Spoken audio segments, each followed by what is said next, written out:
The price of salvation. The conference room aboard the human flagship Resilience felt wrong to Director Krelix in ways his mind struggled to process. The gravity was crushing, forcing him to use a powered exoskeleton just to remain upright.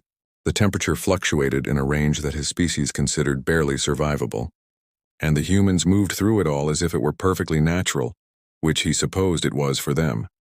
Admiral Sarah Chen sat across from him at a table made of metal, not the organic polymers favored by civilized species. She was smaller than he had expected, but her presence filled the room in a way that made his threat detection organs flutter constantly. Her eyes, forward-facing like all human features, marked her species as predators who had evolved to track and chase prey. When she smiled, showing teeth that could tear flesh, Krelix had to suppress his flight response. "Your fleet's efficiency was remarkable," Krelix said, choosing his words carefully. "The swarm has never been defeated so thoroughly. The entire galaxy will want to know how you accomplish this." Chen's expression didn't change, but something in her posture shifted slightly. "We've been monitoring the swarm for 3 years, Director. When they destroyed the Pakari system, we began developing specific countermeasures. We don't like bullies, especially ones that consume entire civilizations." 3 years? But humanity only made first contact with the Galactic Assembly 5 years ago.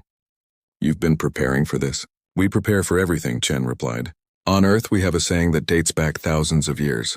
If you want peace, prepare for war." The galaxy seems to have forgotten that principle. Behind Chen, her senior staff stood at attention. Krelix noticed the variety among them. Different skin tones, features, and builds, but all sharing that same predatory alertness. They had evolved on a world that tried to kill them daily, and it showed in every movement, every glance, every breath. Minister Yelix, who had accompanied Krelix despite her terror, raised a trembling wing. "Admiral, your weapons violated numerous treaties and conventions. Antimatter weapons, singularity projectors, kinetic strikes at relativistic speeds. These are considered crimes against sapient life by the Galactic Assembly." Chen leaned back in her chair, a gesture that somehow made her seem more dangerous rather than less. "The Galactic Assembly wasn't here when you called for help. We were, and those conventions you mentioned, they only work when everyone follows them. The swarm didn't sign any treaties before consuming 12 civilizations. But surely there were less extreme methods available," Yelix pressed. "The level of destruction we witnessed was unprecedented. Nothing remained of the swarm ships, not even biological samples for study." One of Chen's officers, a dark-skinned man with scars across his neck, spoke for the first time. "Commander Marcus Thompson, Tactical Division. Ma'am, with respect to our guests, they should understand that when you fight cancer, you don't leave a few cells behind to be studied. You burn it all out or it comes back." The casual comparison of sentient beings, even hostile ones, to a disease made both Vorthak representatives recoil. This was the fundamental difference between humans and the rest of the galaxy. Where others saw tragedy and violence, humans saw necessity. Where others sought to minimize harm, humans sought to maximize efficiency. Chen pulled up a holographic display showing the battle's aftermath. "Every piece of swarm biomass has been tracked and destroyed. We deployed hunter-killer drones to pursue any fragments that might have escaped the main engagement. The swarm operated on a collective consciousness, Director. Leave even one ship alive and they would have returned, adapted to our weapons and possibly immune to them. Sometimes mercy is the cruelest thing you can do." Krelix studied the data, his analytical mind processing the thoroughness of the human operation. They had not just defeated the swarm, they had erased it from existence. It was brilliant and terrifying in equal measure. "The Galactic Assembly will demand answers," Krelix said. "Many species will call for sanctions against humanity for these actions. Some may even suggest you're a greater threat than the swarm." Chen stood, her movement fluid despite the heavy gravity that kept the Vorthak struggling. She walked to the viewport, looking out at the debris field that had once been the swarm fleet. "Let them suggest whatever they want. We didn't come here for the Assembly's approval. We came because you asked for help, but why?" Yelix asked, genuine confusion in her voice. "What benefit does humanity gain from this? You're not members of the Assembly. You have no trade agreements with us, no political connections. Why risk your ships and people for strangers?" Chen turned back to face them, and for the first time her expression softened slightly. "Because we remember being alone and afraid. We remember crying out into the dark and hearing nothing back. Earth taught us to be strong, but it also taught us that strength means nothing if you don't use it to protect those who can't protect themselves," Commander Thompson added. "Plus, we really don't like bullies." The swarm had it coming. The meeting continued for another hour. discussing logistics, medical aid for wounded Vorthak, and temporary defense arrangements while they rebuilt. The humans were efficient in this as well, having brought not just weapons but supplies, medical equipment calibrated for multiple species, and engineering teams ready to help repair damaged infrastructure. As they prepared to leave, Krelix asked one final question. "Admiral, what will humanity do now? The galaxy knows what you're capable of. Many will fear you." Chen considered this for a moment. "Good. Maybe if they fear us enough, they'll stop letting threats like the swarm grow unchecked. The Galactic Assembly has been so focused on maintaining peace that they forgot. Peace requires strength to preserve it. Consider this a reminder." The Vorthak delegation returned to their planet, where crowds had gathered to see their saviors. The reactions were mixed, gratitude warring with fear as they watched human ships patrol their space with casual lethality. Children who had been saved from certain death looked up at the angular vessels with awe, while their parents whispered concerns about what they had invited into their homes. 3 weeks later, the Galactic Assembly convened an emergency session. Representatives from 93 species gathered to discuss what they called the human crisis. The debate raged for days, with some calling for immediate sanctions against humanity for their use of banned weapons, while others argued that Earth should be offered membership specifically to bring them under Assembly regulations. The human ambassador, an elderly woman named Dr. Elizabeth Warren, sat through it all with patient silence until finally asked to speak. She stood slowly, her aged form still carrying that predator's grace that made other species unconsciously lean away. "The Assembly wants to condemn us for saving the Vorthak," she began, her voice carrying clearly through the chamber. "You want to sanction us for using weapons you banned? Weapons you banned because they were too effective. But tell me, honored representatives, where were your approved weapons when 12 civilizations called for help? Where was your civilized response when billions died?" The chamber fell silent. Dr. Warren continued, her voice growing harder. "Humanity has a saying that actions speak louder than words. Your actions, or lack thereof, spoke volumes. You let the swarm grow because confronting them would have required violence. And you've convinced yourselves that violence is never the answer. But sometimes it is. Sometimes the only way to stop a monster is to be a bigger monster." The Pakari representative stood, his crystalline form chiming with indignation. "You speak as if violence is something to be proud of. Your species revels in destruction." "No," Warren replied firmly. "We don't revel in it. We're just not afraid of it. There's a difference. Every human child learns about our history, about the wars that nearly destroyed our planet, about the millions who died before we learned to channel our violence constructively. We know what we are. We're the monsters that fight other monsters. And right now the galaxy needs monsters." The vote on sanctions failed by a narrow margin. The vote on membership failed by a wider one. Humanity remained outside the Galactic Assembly, but now everyone knew they were there, watching, waiting, ready to answer the next call for help with swift and terrible efficiency. On Vorthak, Director Krelix stood in his rebuilt office looking up at the stars. A human destroyer hung in orbit, part of the defense fleet that Admiral Chen had left behind until the Vorthak could rebuild their own forces. He had received reports from across the galaxy that similar human ships had appeared near other vulnerable systems, uninvited but not unwelcome, a silent promise of protection and an unspoken threat to any who would harm the innocent.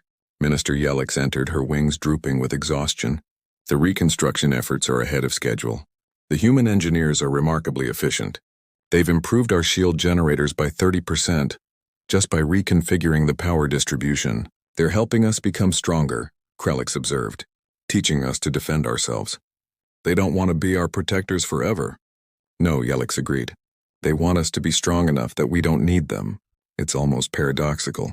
The most violent species we've encountered is teaching us to stand on our own so they don't have to fight for us. The desperate call. The crystalline walls of the Vorthak High Command trembled as another kinetic bombardment struck the planetary shields. Director Krelix watched the energy readings plummet, his forearms twitching nervously as he calculated. They had perhaps 3 rotations before total shield failure. The swarm had found them at last, and the proud Vorthak Empire, which had stood for 8,000 years, would fall within days. Around the hexagonal command table, the surviving members of the War Council argued in heated tones.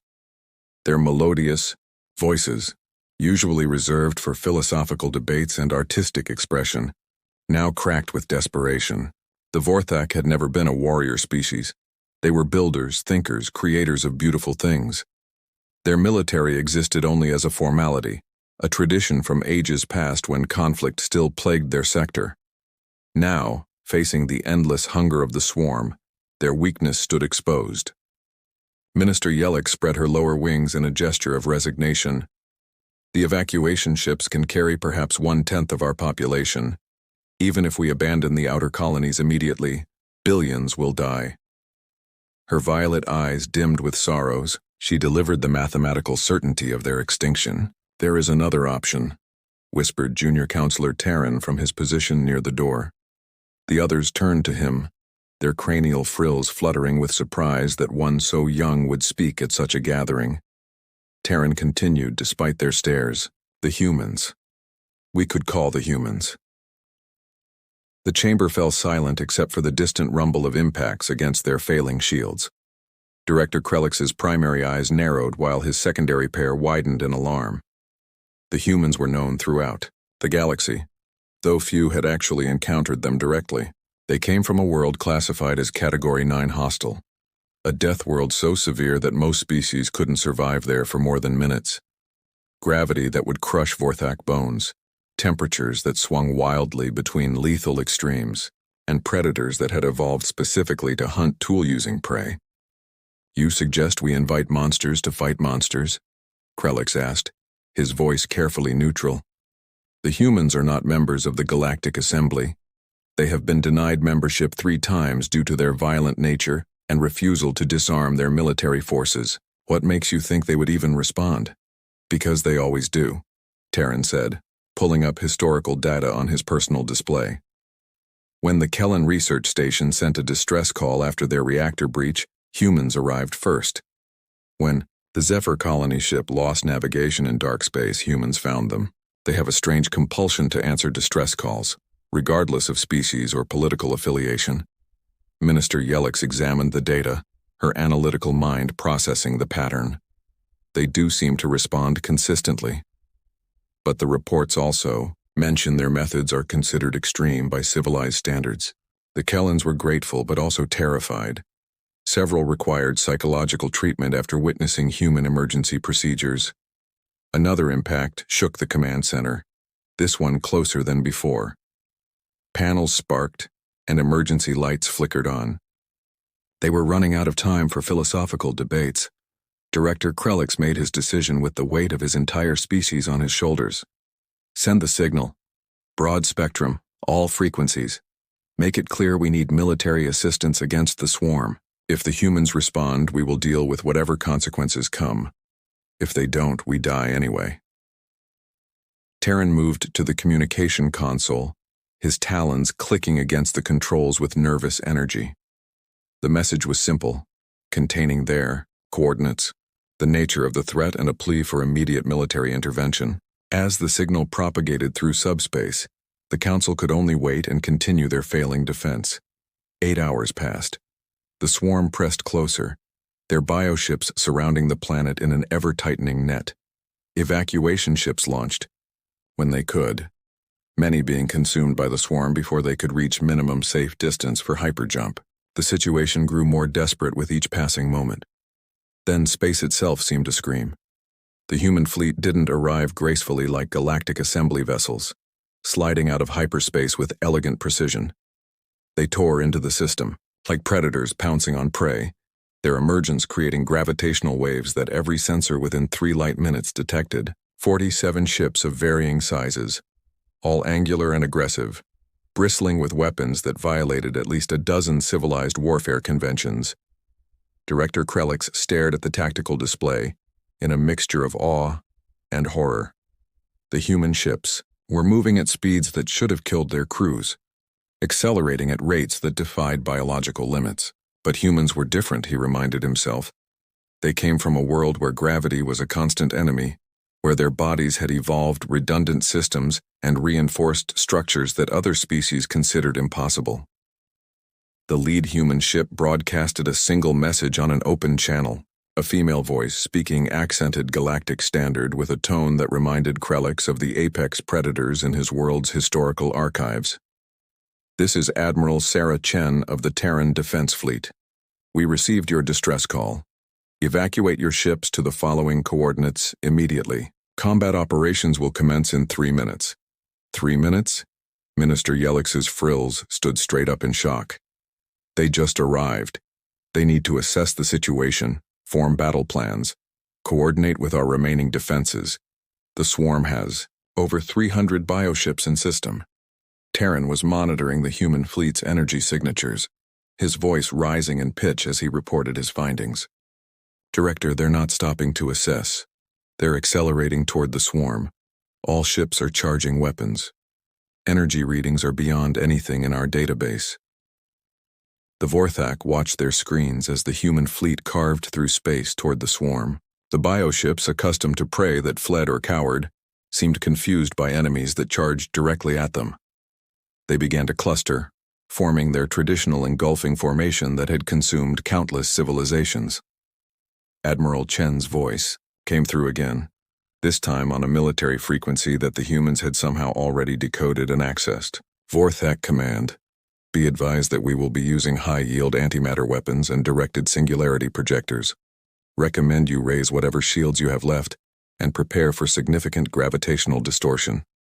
"Antimatter?" Krelix's voice cracked. "That's been banned by civilized species for 2 millennia. And did she say singularity projectors?" Before anyone could respond, the human fleet opened fire. The Vorthak had seen space battles before, careful exchanges of energy beams and guided missiles at distances measured in light seconds. This was something else entirely. The humans fought like their world had taught them, with overwhelming violence and complete disregard for conventional limitations. Missiles that moved at significant fractions of light speed punched through bioship armor before detonating, turning organic vessels into expanding clouds of irradiated plasma. Laser systems that should have required planetary power sources carved through swarm formations like surgical tools. And then the singularity projectors activated, creating temporary micro-black holes that consumed entire clusters of bioships before evaporating in bursts of hawking radiation. The swarm tried to adapt, tried to engulf the human ships with their numerical superiority. But the humans had apparently studied the swarm's tactics, because they constantly stayed in motion, their ships dancing through space in coordinated patterns that prevented encirclement while maintaining overlapping fields of fire. Fighter craft launched from the human carriers, tiny vessels piloted by beings insane enough to engage in combat at velocities where the slightest error meant death. Within 20 minutes, a third of the swarm fleet had been eliminated. The bioships, driven by their collective intelligence, began to retreat, something they had never done in recorded history. But the humans didn't let them escape. They pursued with the relentless determination of persistence hunters, the evolutionary trait that had made their ancestors the dominant species on their death world. Director Krelix found himself gripping the edge of the command table with all 4 hands as he watched the systematic destruction of the enemy that had terrorized the galaxy for generations. Part of him was grateful, but a larger part was terrified. The humans weren't just winning, they were demonstrating a level of warfare that made every other species look like children playing with toys. Minister Yelix voiced what they were all thinking. What have we done? What have we invited into our space? We survived, Terran said quietly, though his voice carried no celebration. The question is whether we'll survive what comes next.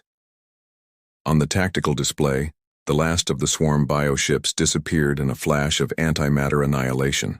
The human fleet began to regroup, their weapons powering down but still ready. Admiral Chen's ship moved toward the planet, and Director Krelix knew that the real challenge was just beginning. They had called for salvation and received it, but salvation from Deathworlders came with a price that civilized species might not be prepared to pay. Perhaps that's the lesson, Krelix said thoughtfully. The humans learned something on their death world that we never could on our paradise planets. They learned that peace isn't the absence of violence but the presence of strength sufficient to prevent it. Outside, a shooting star crossed the sky, but Krelix knew better. It was a human patrol craft, moving at speeds that still defied his understanding of biology. keeping watch over a world that had called for help and received an answer that changed everything. The galaxy had learned its lesson, though perhaps not the one it expected. When you send an SOS to the void, you can't choose who answers, and when Deathworlders come to save you, you have to accept that their salvation comes painted in blood and fire, delivered with antimatter and singularities, wrapped in the promise that your enemies will not just be defeated, but erased from existence. The Vorthak would rebuild, stronger than before, guided by human advisors who taught them the harsh mathematics of survival. Other species would watch and learn, some embracing the lessons, others rejecting them. But all would remember the day the swarm died, and the Deathworlders announced their presence to the galaxy not with words or treaties, but with actions that spoke louder than any diplomatic protocol ever could. Humanity had responded to the call, and the galaxy would never be the same.